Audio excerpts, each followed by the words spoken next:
আমাদের গাজল কলেজের অনুষ্ঠিত হয়েছিল দুদিনের একটা স্পেশাল সেমিনার, যেখানে আলোচনা করা হয়েছিল পরিবেশের সাথে মানুষের যে অটুট সম্পর্ক এবং সেই মানুষের হাতেই পরিবেশকে কিভাবে ধীরে ধীরে ধ্বংস করতে গিয়ে আমরা নিজেদেরকে ধ্বংসের মুখে ঠেলে দিচ্ছি তার ব্যাখ্যা করেছিল। সেমিনারে উপস্থিত ছিল আমাদের গাজল কলেজের প্রত্যেক ডিপার্টমেন্টের অধ্যাপক অধ্যাপিকাগণ, পাশাপাশি উপস্থিত ছিলেন রায়গঞ্জ ইউনিভার্সিটির অনেক অধ্যাপক, সাথে উপস্থিত ছিলেন থাইল্যান্ড থেকে আসা গেস্ট। এই দুদিনের অনুষ্ঠানে প্রত্যেক ডিপার্টমেন্টকে বলা হয়েছিল ডিপার্টমেন্ট প্রতি 8 জন স্টুডেন্ট যেন উপস্থিত থাকে। প্রথম দিন যে 8 জন উপস্থিত থাকবে, পরের দিন তার পরবর্তী 8 জন স্টুডেন্ট থাকতে হবে। আর আমি তো হচ্ছি ভাই ডিপার্টমেন্টের ঘরের ছেলে, তাই আমার নামটাই প্রথম দিন এন্ট্রি করে দেওয়া হয়। তো প্রথম দিন সকাল সকাল এন্ট্রি নিয়ে নিই কলেজে। কিছুক্ষণের মধ্যে কলেজের প্রত্যেক অধ্যাপকগণ মিলে প্রদীপ প্রজ্বলনের মাধ্যমে অনুষ্ঠানের সূচনা করে ফেলে। প্রথম দিনের অনুষ্ঠানে আমাদেরকে বোঝানো হয় কিভাবে পরিবেশকে ধ্বংস করতে গিয়ে আমরা নিজেদেরকে ধ্বংস করে ফেলছি।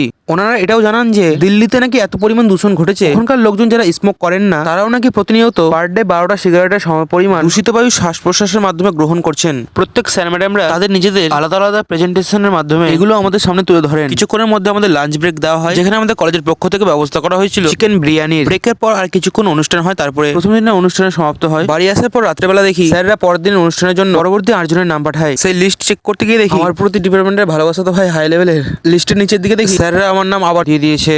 শুধু তাই না, পরের দিন সকালে আমার ঘুম ভাঙার আগে ডিপার্টমেন্টের আরেক স্যার আমাকে ফোন করে সকাল সকাল আসার জন্য। তারপরে আবার সকাল সকাল এন্ট্রি নিয়ে নিই কলেজে। তারপরে এই দেখো কেন নিজেকে বলছিলাম ডিপার্টমেন্টের ঘরের বাড়ির মতো এখানে কাজে হাত লাগিয়ে দিতে হয়। শুধু এগুলোই না, আমি এমন সব লেভেলের কাজ করি যে মিডিয়ার ক্যামেরাও আমার দিকে ঘোরানো হয়।